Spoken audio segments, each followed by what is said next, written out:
시간 함께 묵도하시는 후에 하나님께 예배를 드리겠습니다.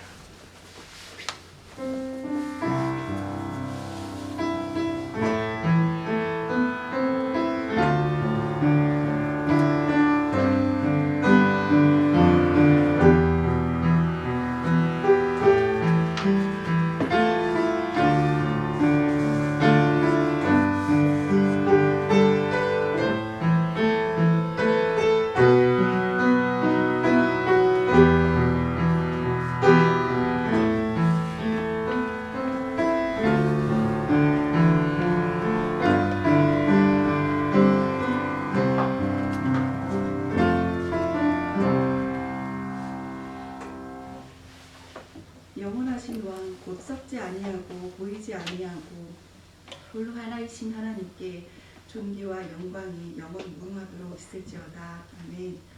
사랑과 은혜와 공의를 풍성하신 하나님, 한 주간도 저희들의 삶 가운데 함께 동행하여 주시고 지켜주신 은혜에 감사드립니다. 주님께서 십자가에서 나의 죄, 주를 믿는 모든 자들의 죄를 짊어지시고 속죄의 양이 되셔서 손과 발이 찢기시고 속죄의 피를 흘리시고 죽으셨을 때에 우리의 옛사람은 죽고 예수 그리스도를 옷 입은 새 사람이 되었음을 고백합니다. 우리 과거의 모든 상처와 고난과 아픔을 잊게 하시는 주님, 역사의 주관자가 되시는 하나님이 나의 아버지 되시며 지금도 우리와 함께하고 계심을 감사드립니다. 하나님, 세상은 코로나의 장기화로 인해 위드 코로나를 외치는 이때에 우리의 신앙생활을 돌아봅니다. 영상예배라는 단어가 익숙해지고 소리내어 부르짖는 기도가 어색하기만 하는 지금, 저희들의 믿음은 식지도 않고 그렇다고 뜨거운 것도 아닙니다. 내게 내 행위를 아노니 내가 차지도 아니하고 뜨겁지도 아니하도다. 내가 차든지 뜨겁든지 하기를 원하노라. 라오디게아 교회에 하신 말씀을 기억하며 주님을 처음 만난 첫사랑의 뜨거운 은혜와 감격을 항상 기억하게 하여 주세요. 마스크를 쓰는 것이 익숙해지고 큰 불편함을 못 느끼는 것처럼 죄에 대한 우리의 경각심이 묻어지지 않게 성령님 도와주세요. 사회적 거리두기와 방역수칙은 다 지키면서 기도의 자리, 예배의 자리는 지키지 못할 때도 있었습니다. 연약하고 연약한 저희들을 불쌍히 여겨주시고 이 시간 하나님의 말씀으로 저희들을 새롭게 빚어주시고 다듬어 주시길 소망합니다. 선포되어지는 목사님의 말씀이 잘 박힌 모처럼 우리 심령이 잘 간직되게 하시고 그 말씀이 빛이 되어서 우리의 심령을 비추게 하시고 그 말씀이 치료의 광선이 되어서 우리의 상처를, 우리의 아픈 곳을 치료하는 역사가 있게 하여 주세요. 우리의 언어와 행동이 말씀 중심의 삶을 살도록 인도하여 주시고 항상 우리 인생의 주인은 하나님 한 분뿐이심을 기억하며 하나님을 기쁘시게 하고 복받는 윤택한 인생이 되게 하여 주세요. 우리의 연약함도 사랑하시고 사용하시는 주님께 감사드리며 예수님의 이름으로 기도드렸습니다.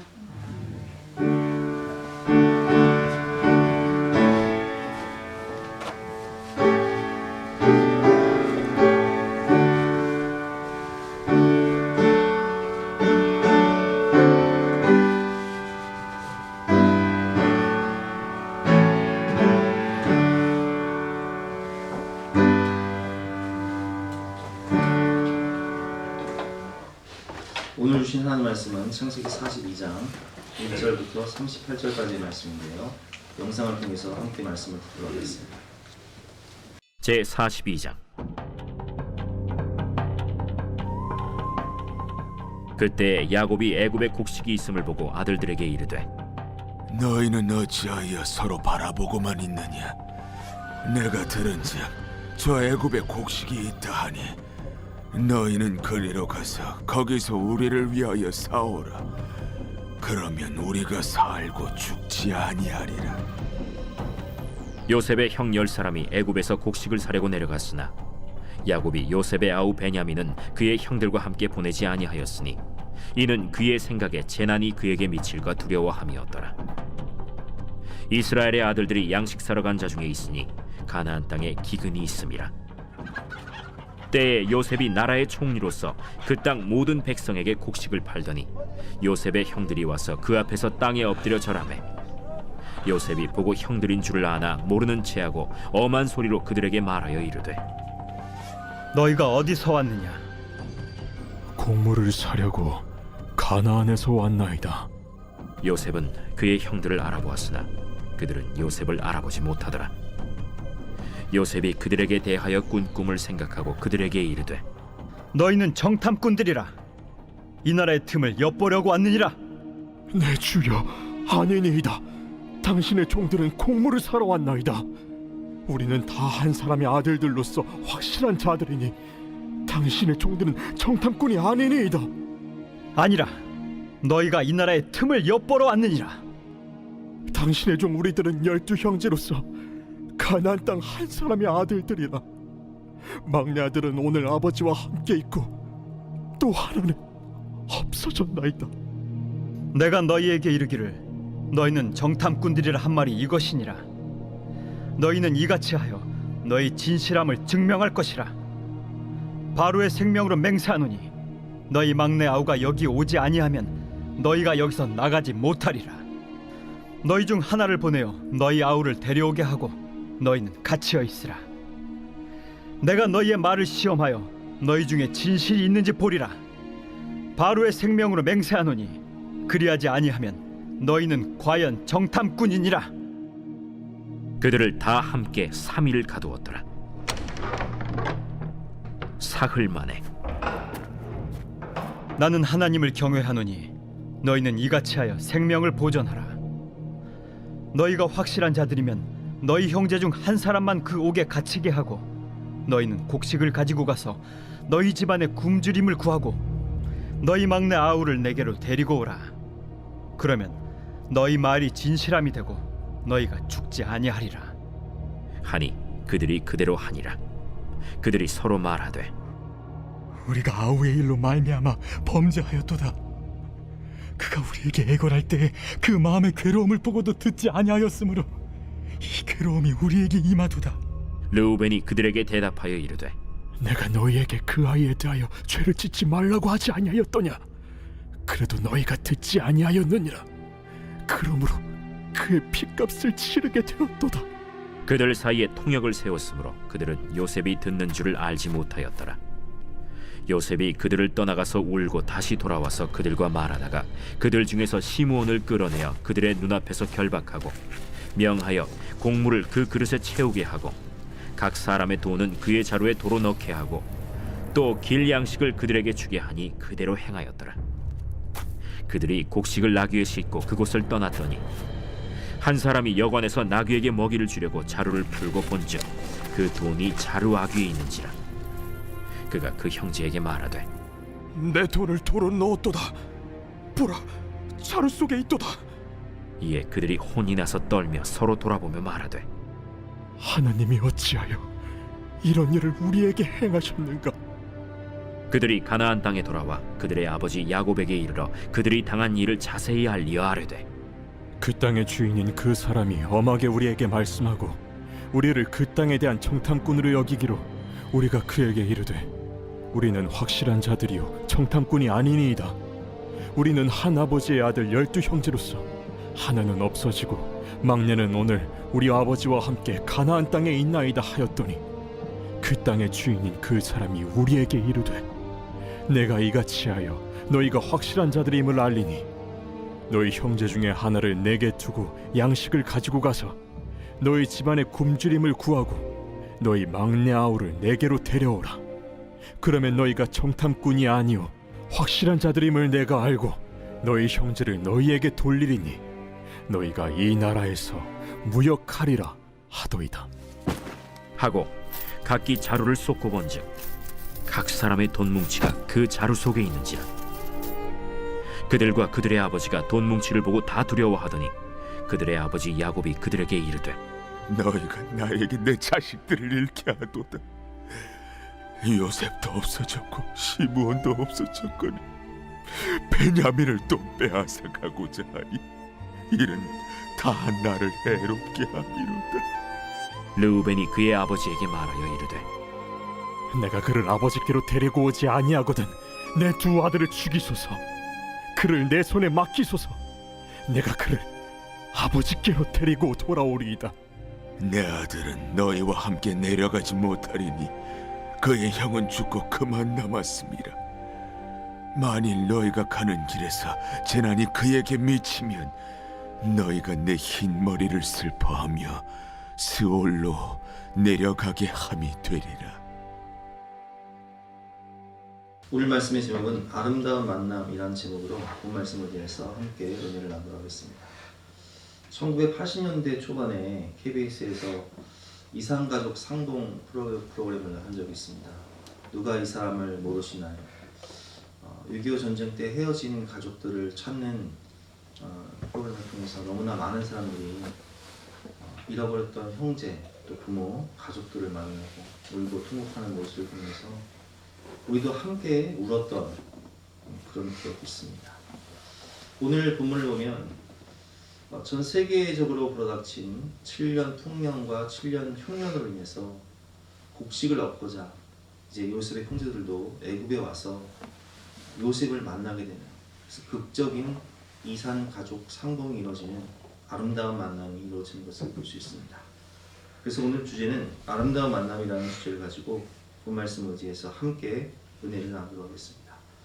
세 가지 정도를 우리가 함께 은혜를 받을 텐데요. 첫 번째, 꿈을 이루고 난 후의 만남이라는 주제를 가지고 함께 은혜를 나누도록 하겠습니다.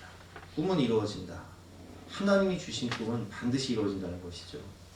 오늘 곡식을 사러 온 요셉의 형제들은 애굽의 총리 앞에서 절을 하게 됩니다.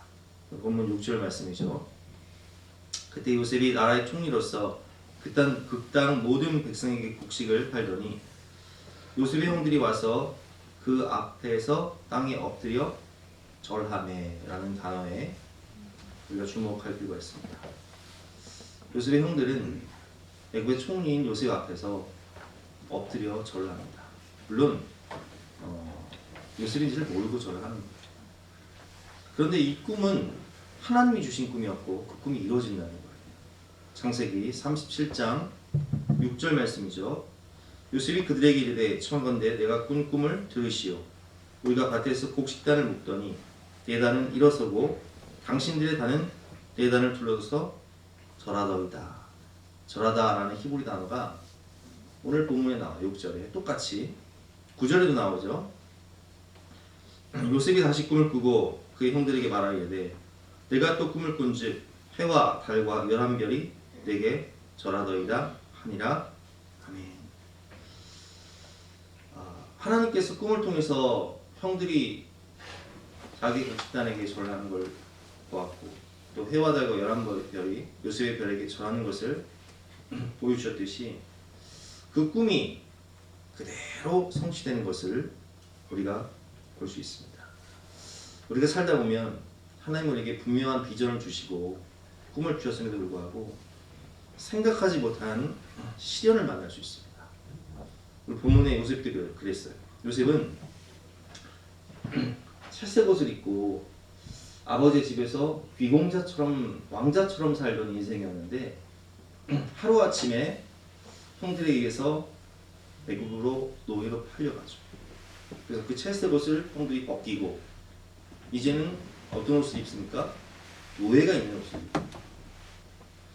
하지만 요셉은 노예였음에도 불구하고 무슨 일을 하든지 죽게 하듯 하였고 최선을 다해 살았기 때문에 보디발 장군의 집에서도 가정 총무가 되었고 인정을 받지만 보디발 장군의 아내의 유혹을 뿌리쳐서 결국은 누명을 쓰고 또 옷이 바뀌어요. 어떤 옷으로 바뀝니까? 죄수복으로 바뀌었죠. 죄수복과 달린 죄수복을 입고 감옥에 갇히는 신세가 되었습니다. 하루아침에 몰락할 수 있다는 거예요. 하나님이 꿈을 주셨음에도 불구하고 우리가 인생을 살다 보면 정말 하루아침에 몰락할 수 있습니다.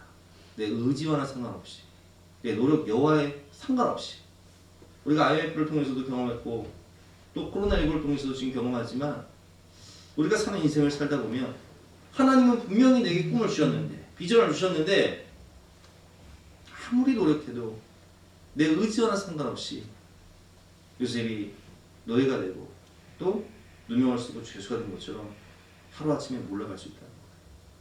하지만 하나님께서 주신 비전이라면, 하나님께서 주신 꿈이라면 하나님께서 이루시기 때문에, 또한 하루아침에 죄수복을 입었던 요셉이 애굽의 바로 앞에 나갈 때 수염을 깎고 그 꿈을 해석하고 그 자리에서 총리로 임명을 받아서 이제 총리가 있는 옷을 입고 금사슬을 두르고 손에 인장반지를 끼고 애굽 전역을 다스리는 총리가 되는 것을 볼 수 있습니다.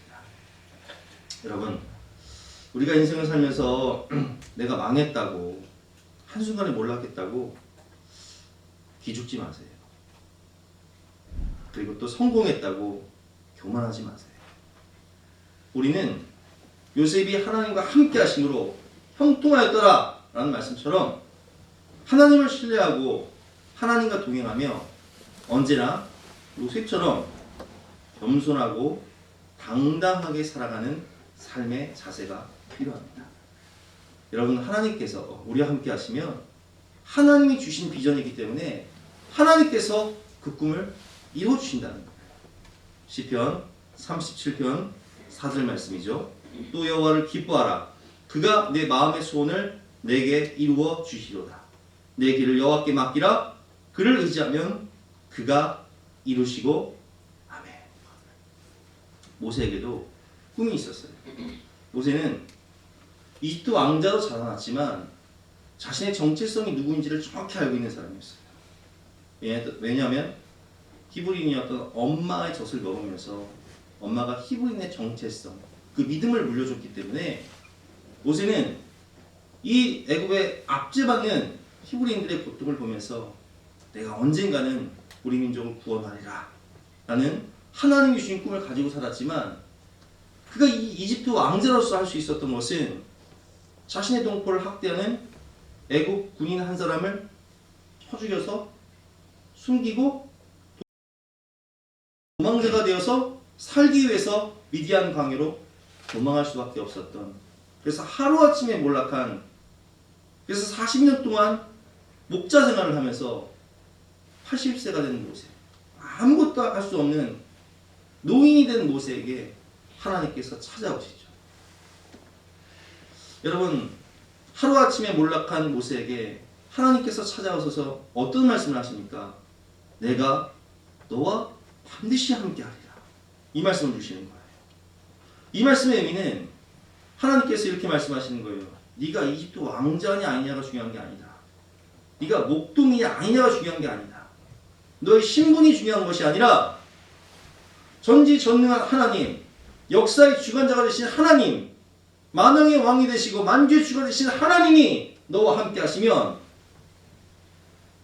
내가 너와 함께하여 너를 통해 이스라엘 민족을 구원하리라 말씀하시면 끝나는 거예요. 출애굽기 3장 11절과 12절 말씀이죠. 모세가 하나님께 아뢰되 내가 누구이기에, 하나님, 나는 지금 나이가 80이고 나는 지금 신분이 그냥 지팡이 하나 가지고 양아치는 목자일 뿐인데 나는 능력도 없고 힘도 없고 청춘도 없고 무기도 없고 아무것도 없는데 내가 누구에게 바로에게 가며 이스라엘 자손을 애굽에서 인도해내리까? 이렇게 하나님께 질문할 때 10절 말씀이죠.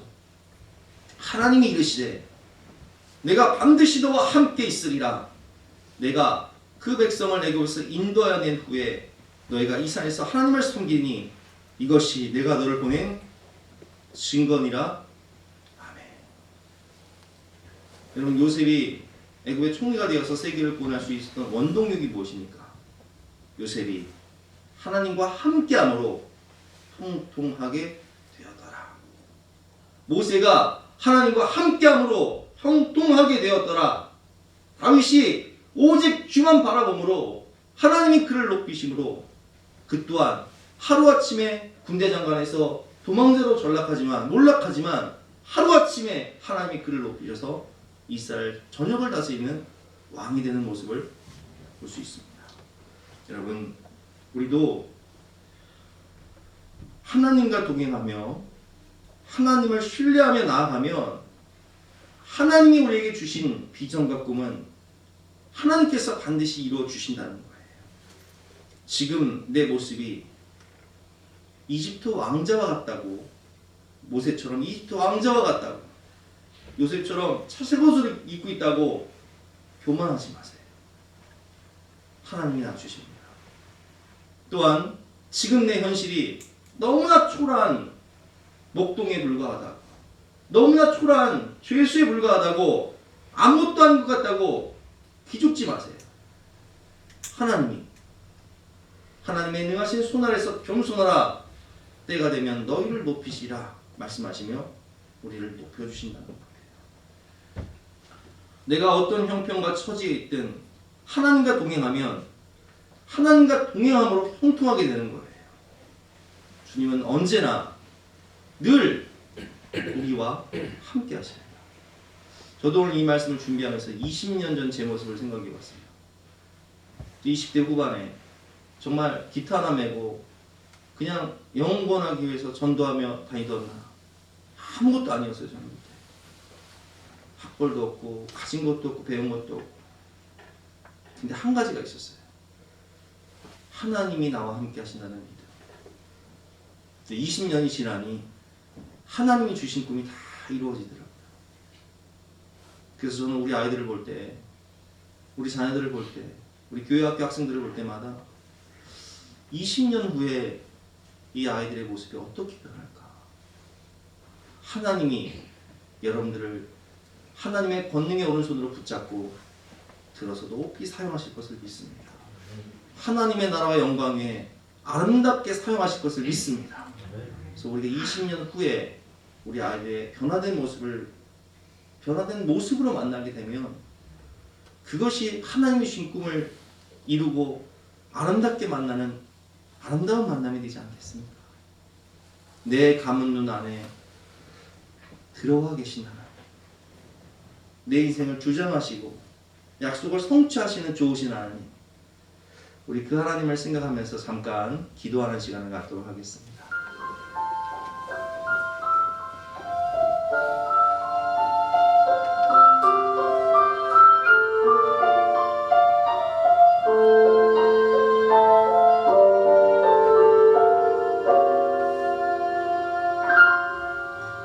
내 감은 눈 안에 이미 들어와 계신 예수님, 나보다 앞서 나를 찾아주시네. 내 뻗은 두 손 위로 자비하심을 내어주시니 언제나 먼저 위로하시네. 내 노래 가운데 함께 즐거워하시네. 늘 나의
번째로 우리가 깨달을 수 있는 것은 관계가 회복된 만남이에요.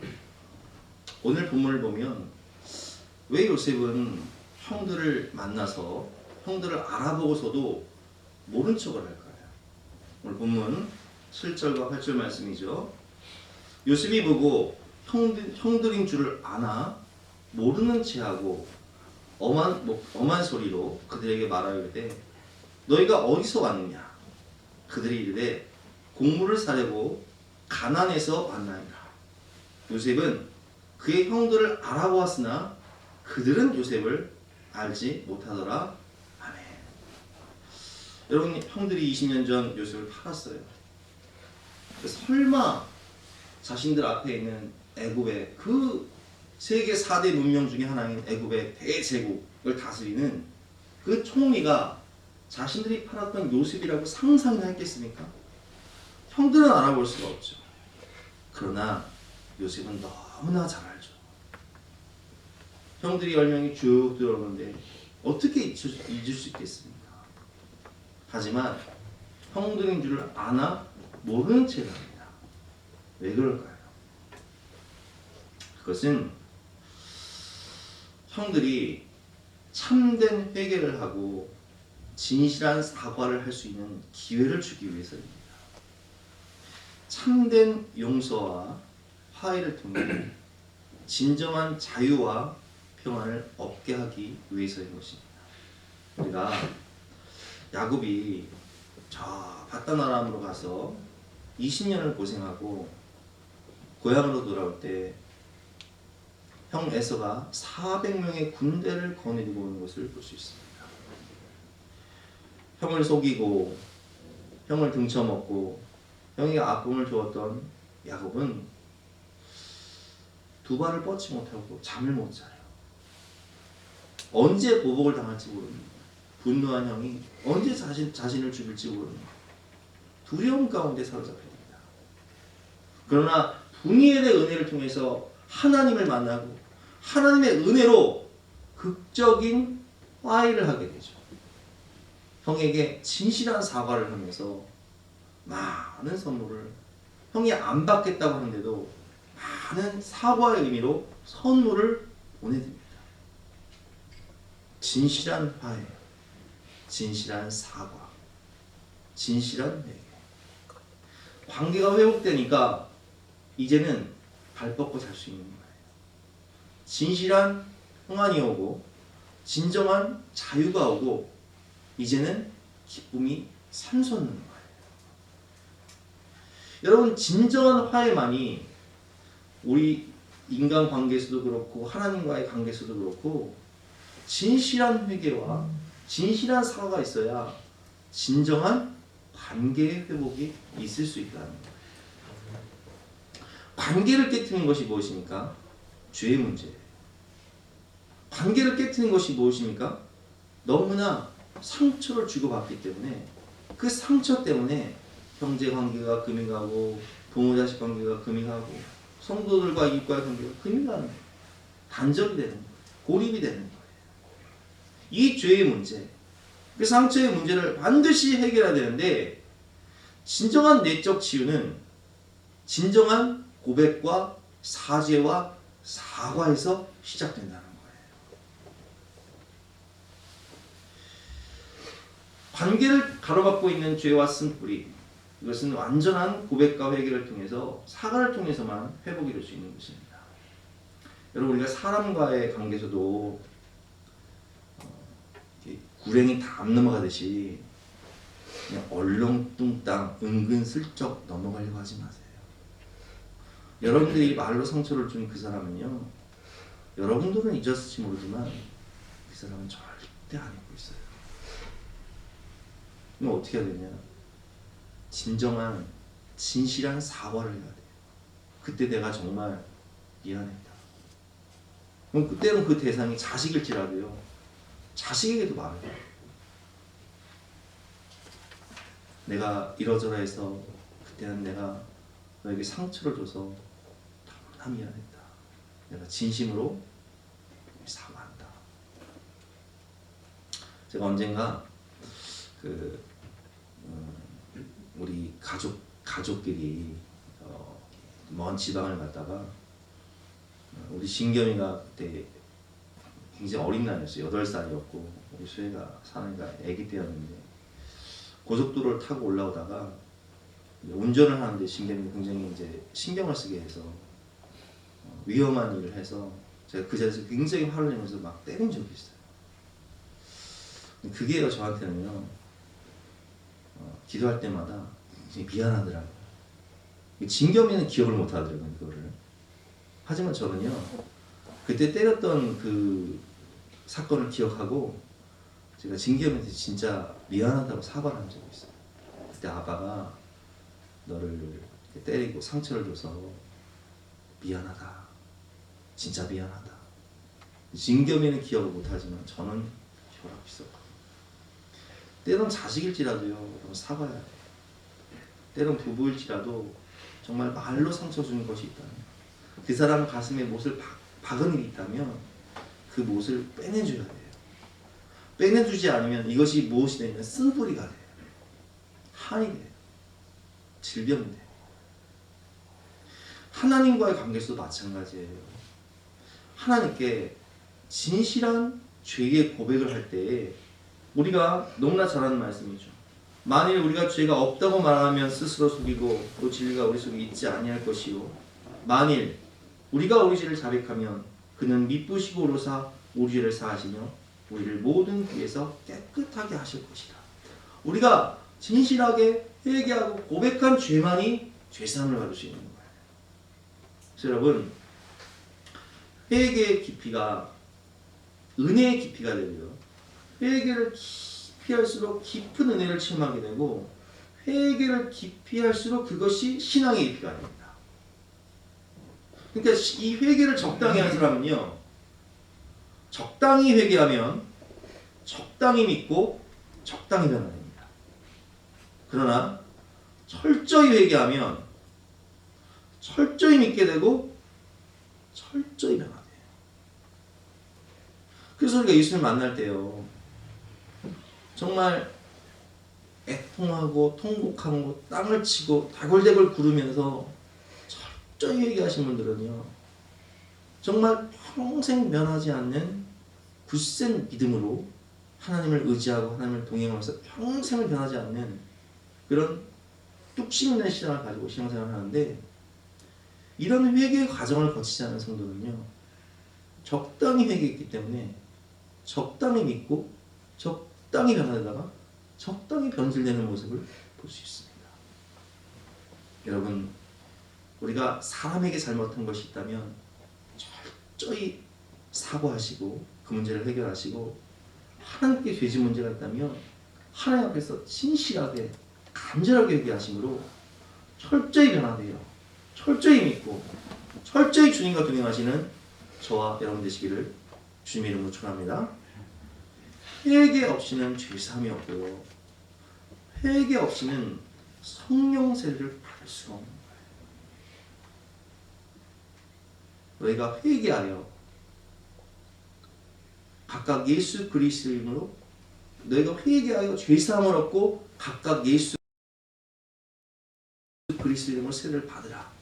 그러면 성령의 선물을 받으리니. 철저히 회개해야 죄사함을 얻고 성령 세례를 받는 거예요. 왜냐하면 거룩하신 성령은 오직 회개한 자의 마음 가운데 들어오시지 의와 죄가 연합할 수가 없는 거예요. 회개하지 않은 심령 가운데 거룩하신 성령이 오실 수가 없는 거예요. 그래서 오늘 요즘은 형들이 철저히 자신들을 성찰하고 자신들의 죄를 보고 회개할 수 있는 기회를 주는 거예요. 왜 요셉이 형들을 정탐꾼으로 몰아가며 압박할까요? 그래야 진실을 말하고 회개하기 때문이에요. 오늘 본문이죠. 9절 말씀. 요셉이 그들에게 대하여 꾼 꿈을 생각하고 그들에게 이르되 너희는 정탐꾼들이다. 이 나라의 틈을 엿보려고 왔느니라. 그들이 그에게 이르되 내 주여 아니니이다. 당신의 종들은 곡물을 사러 왔나이다. 우리는 다 한 사람의 아들로서 확실한 자들이니 당신의 종들은 정탐꾼이 아니니이다. 요셉이 그들에게 이르되 아니라 너희는 이 나라의 틈을 엿보러 왔느니라. 그들이 이르되 당신의 종 우리들은 12 형제로서 가나안 땅 한 사람의 아들이라. 막내 아들은 오늘 아버지와 함께 있고 또 하나는 없어졌나이다. 진실을 말하기 시작하는 거예요. 요셉이 그들에게 이르되 내가 너희에게 이르기를 너희는 정탐꾼들이라 한 말이 이것이니라. 너희는 이같이 하여 너희 진실함을 증명할 것이라. 바로의 생명으로 맹세하노니 너의 막내 아우 베냐민이 하죠. 베냐민이 여기 오지 아니하면 너희가 여기서 나가지 못하리라. 너희 중 하나를 보내어 너희 아우를 데려오게 하라. 그렇게 했다가 이제 3일 후에 다시 말을 바꾸죠. 사흘 만에 요셉이 그들에게 이르되 나는 하나님을 경외하노니 너희는 이같이 하여 생명을 보존하라. 너희가 확지한 자들이면 너희 중에 한 사람만 옥에 갇히고 너희는 곡식을 가지고 와서 너희 집안의 굶주림을 구하고 너희 막내 아우를 데리고 내게로 오라는 거야. 그러면 믿어주겠다는 거예요. 자, 여러분, 왜 오늘 요셉이 이렇게 형들을 몰아갈까요? 압박할까요? 그래야 진실을 말하잖아요. 그러면 왜 하나님이 우리를 요나처럼 풍랑을 만나게 하고 위기와 고난으로 몰아가시고 압박하실까요? 그래야 철저히 회개해요. 요나가 고래 뱃속에 들어가야 죽을 위기를 만나야 자기 죄를 생각하고 회개하고 하나님께 서원을 갚아요. 그래야 하나님께 쓰임받을 수 있는 거예요. 여러분, 우리가 인생의 가장 큰 죄가 뭔지 아세요?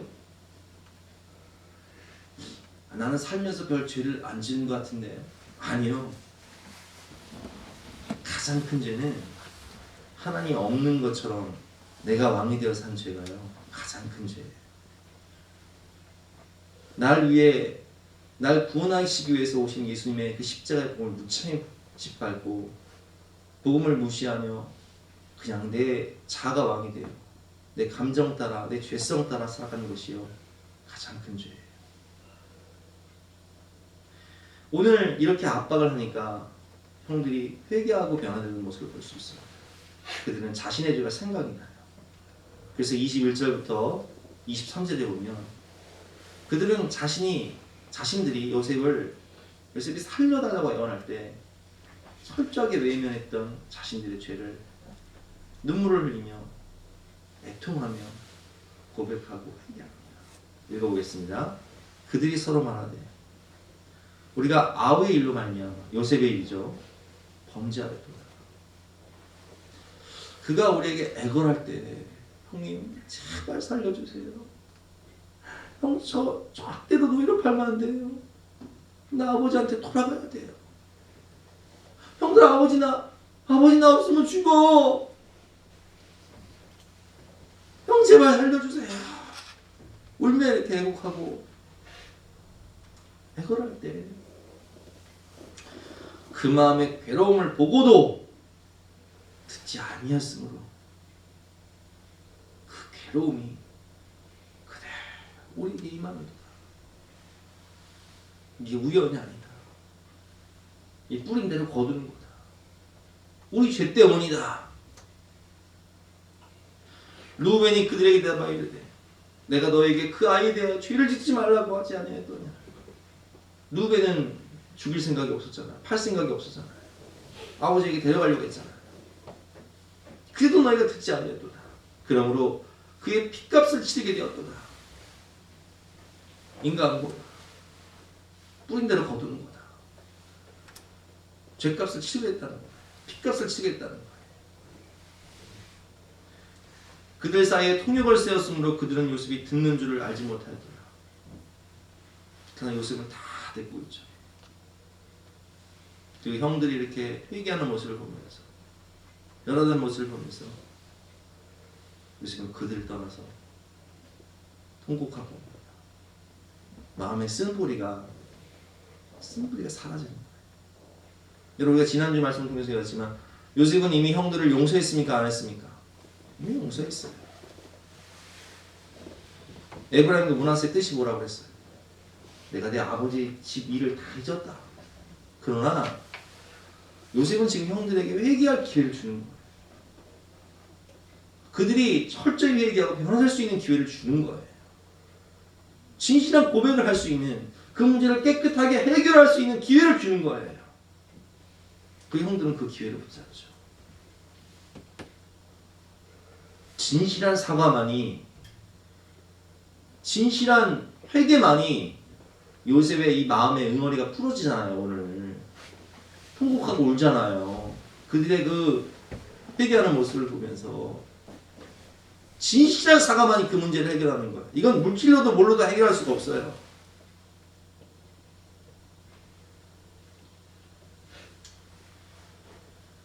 여러분, 우리 진실한 사과를 통해서 인간관계를 푸시고 진실한 회개를 통해서, 깊은 회개를 통해서 깊은 은혜를 받고 철저히 변화되는 저와 여러분 되시기를 주님의 이름으로 축원합니다. 이게 하나님과 아름다운 만남을 갖는 핵심 키예요. 이게 사람과의 모든 관계가 회복되는 핵심 키라고요. 오늘 가족들에게 잘못한 것이 생각나거든, 그냥 진실하게 있는 그대로 사과를 하세요. 하나님께도 회개하시고.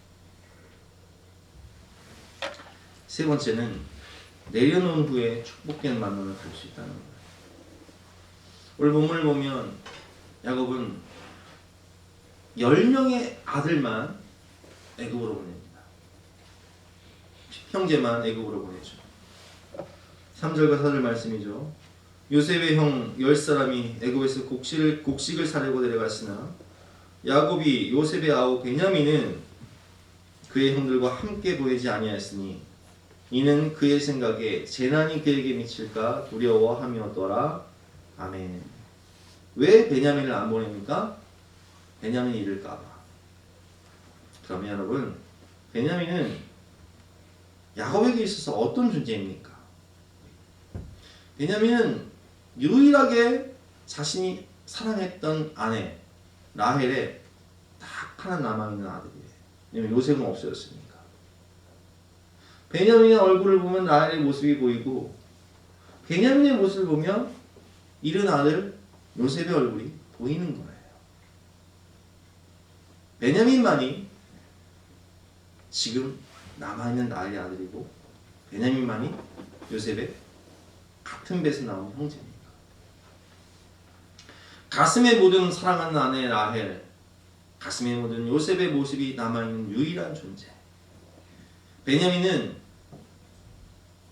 요셉을 잃은 야곱에게 있어서 인생의 가장 큰 위로요, 기쁨이요, 소망이 되는 존재였습니다. 그래서 베냐민을 안 보내요. 오늘 본문을 보면 요셉이 그 형제들에게 요구하는 게 뭐예요? 막내 베냐민 데려오라는 거예요. 그럼 너희들의 진실함을 믿어주고 시몬 풀어주겠다는 거예요. 그런데 야곱이 이 베냐민을 내려놓고 애굽에 보내지 않으면 요셉을 만날 수 있습니까? 없습니까? 못 만나요. 베냐민은 내 인생의 마지막 보루거든요. 그걸 내려놓는 거예요. 자, 29절도 보겠습니다. 그들이 가나안 땅에서 돌아와 그들의 아버지 야곱에게 이르러 그들이 당한 일을 자세히 알리게 되죠. 그래서 지금 시몬이 붙잡혀 있고 베냐민을 데리고 가야 시몬이 풀려나고 곡식도 얻을 수 있다고 이야기를 합니다. 36절부터 보겠습니다. 그들의 아버지 야곱이 그들에게 이르되 너희가 나에게 내 자식을 잃게 하도다. 요셉도 없어졌고 시몬도 없어졌거늘 베냐민을 또 빼앗아 가고자 하니 이는 다 나를 해롭게 함이로다. 루벤이 그의 아버지에게 말하기를 내가 그를 아버지께로 데려오지 아니하거든 내 두 아들을 죽이소서. 그를 내 손에 맡기소서. 내가 그를 아버지께로 데리고 돌아오리이다.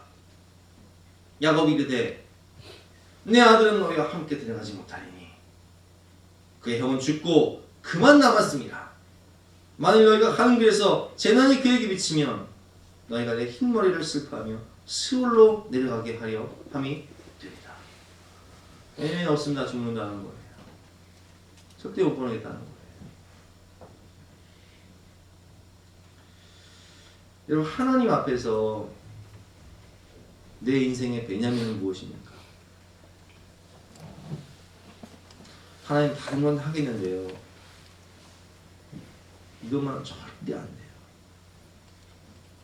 이것만은 정말 못하겠어요. 이것만은 죽어도 못 내놓겠어요. 내 인생의 베냐민이 무엇이냐? 나의 자존심,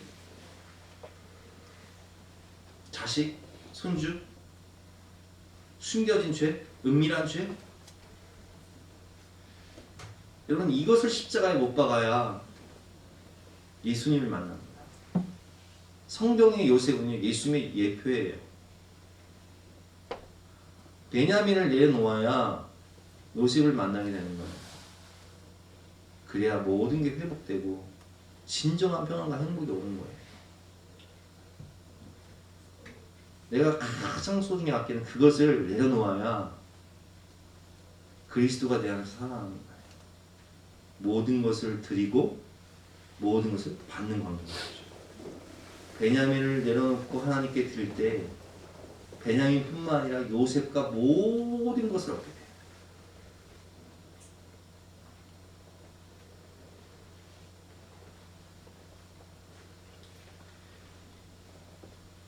모든 것을 드리고 모든 것을 얻게 되는 삶. 그래서 다음 장을 보면요,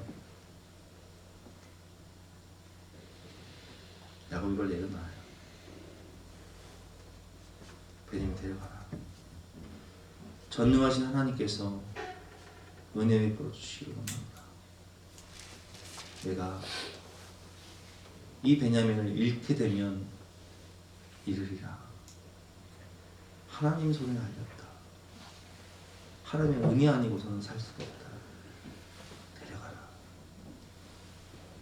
베냐민을 내려놓을 때 베냐민도 살고 요셉도 얻고 다른 모든 자녀들과 손주들 다 살고 고센 땅으로 내려가서 민족으로 거듭나고 하나님의 백성도 축복받는 거예요.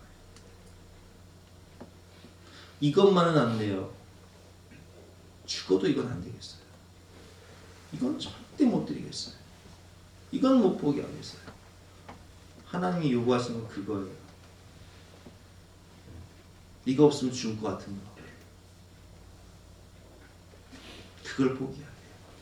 그걸 십자가에 못 박아야 돼요. 내가 죽어야 내 안에 그리스도가 사는 거예요. 내가 그리스도와 함께 십자가에 못 박혔나니 그런즉 이제는 내가 사는 것이 아니요 오직 내 안에 그리스도께서 사신 것이라. 이제 내가 사는 것은 나를 사랑하사 나를 위하여 자기 몸을 버리신 하나님의 아들을 믿는 믿음 안에서 사는 것이라. 그걸 들을 때, 모든 것을 들을 때 이제 하나님께로부터 모든 것을 얻게 되는 거예요. 근데 그걸 못 드리니까 모든 걸 못 받는 거예요. 내가 살아있으니 내 안에 예수님이 못 사는 거죠. 내가 죽어야 예수님이 사는데. 그래서 아름다운 만남을 못 만나는 거예요. 오늘 결론입니다. 가장 아름다운 만남. 하나님을 만나면 하나님이 우리에게 하나님이 주신 비전과 꿈을 이뤄주신다는 거예요. 하나님과의 동행이 중요하다는 거예요. 내 신분과 처지가 중요한 것이 아니라 하나님 안에서 진실한 회개를 하고 하나님과 관계가 회복되고 사람에게 잘못한 것이 있으면 진실한 사과를 할 때 모든 관계가 회복되고 그리고 진정한 평안과 회복과 기쁨을 얻게 되는 아름다운 만남을 가질 수 있다는 거예요. 세 번째, 내가 정말 놓지 못하는 그것, 내 인생의 베냐민, 가장 소중한 그것을 하나님께 내려놓을 때 하나님으로부터 하나님을 만나게 되고 하나님으로부터 모든 것을 얻게 되는 거예요. 이 시간 함께 기도할 때 내가 주인 삼은 모든 것 내려놓고 주님 앞에 나아갑니다. 하나님을 만나게 하여 주시옵소서. 모든 것을 얻게 하여 주시옵소서. 이렇게 기도한 시간 갖도록 하겠습니다.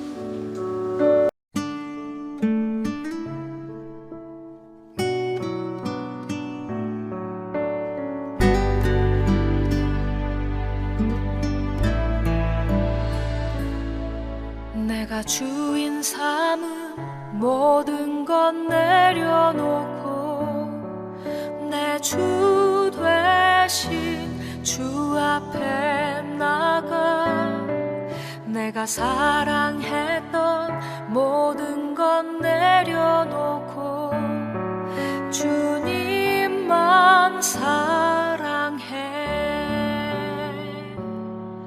내가 주인 삼은 모든 것 내려놓고 내 주 되신 주 앞에 나가 내가 사랑했던 모든 것 내려놓고 주님만 사랑해. 주 사랑 거친 풍랑에도 깊은 바다처럼 나를 잠잠케 해. 주 사랑 내 영혼의 반석 그 사랑 위에 서리.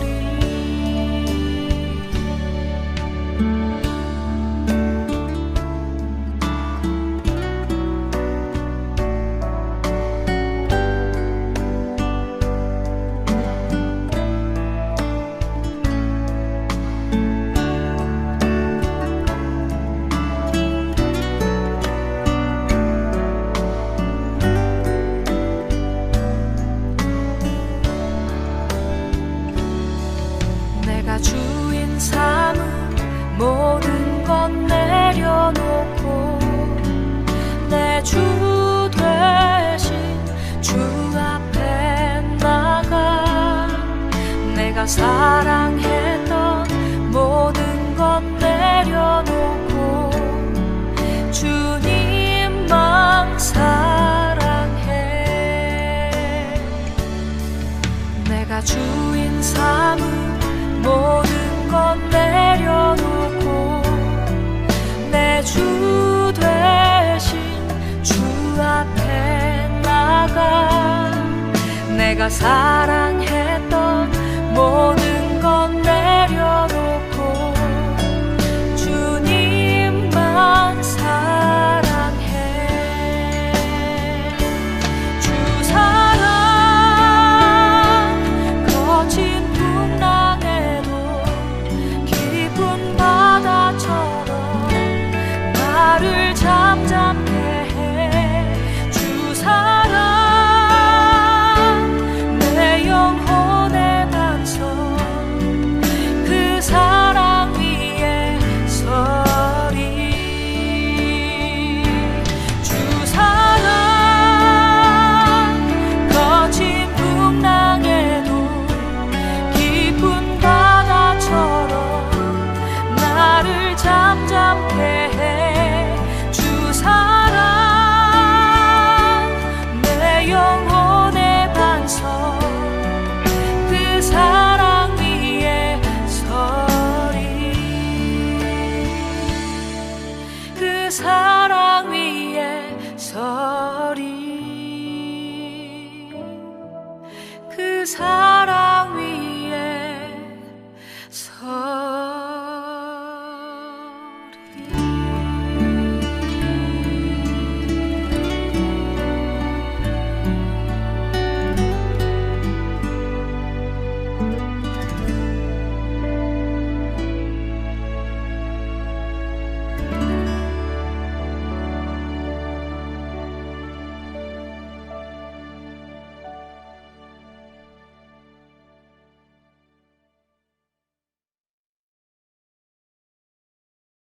말씀 기억하며 모든 것을 하나님께 내려놓고 모든 것을 받게 되는 하나님과의 아름다운 만남이 있게 하여 주시고 또 우리가 사람에게 잘못한 것이 있다면 철저하게 회개하고 또 사과함으로 모든 관계가 회복되는 축복과 은혜 또한 허락하여 주시옵소서.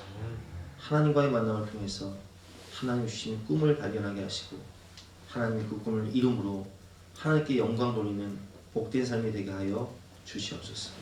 오늘도 우리의 몸을, 우리의 삶을 거룩한 산 제물로 드리오니 하나님의 나라와 영광에 아름답게 사용하여 주시고 또한 모든 가정 가운데 은혜와 축복과 평강을 넘치도록 부어 주시옵소서.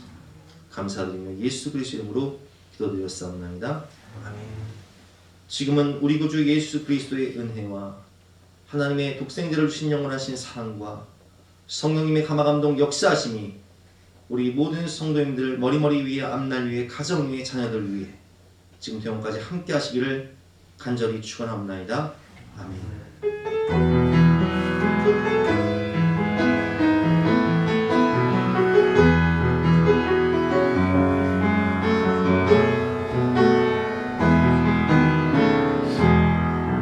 날 사랑하는 자의 목소리를 듣기 원하네.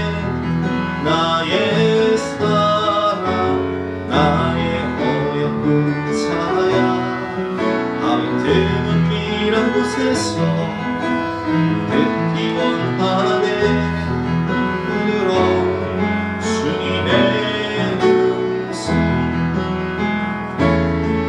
나의 사랑, 나의 사랑, 나의 어여쁜 자야, 일어나 함께 가자. 나의 사랑, 나의 사랑, 나의 어여쁜 자야,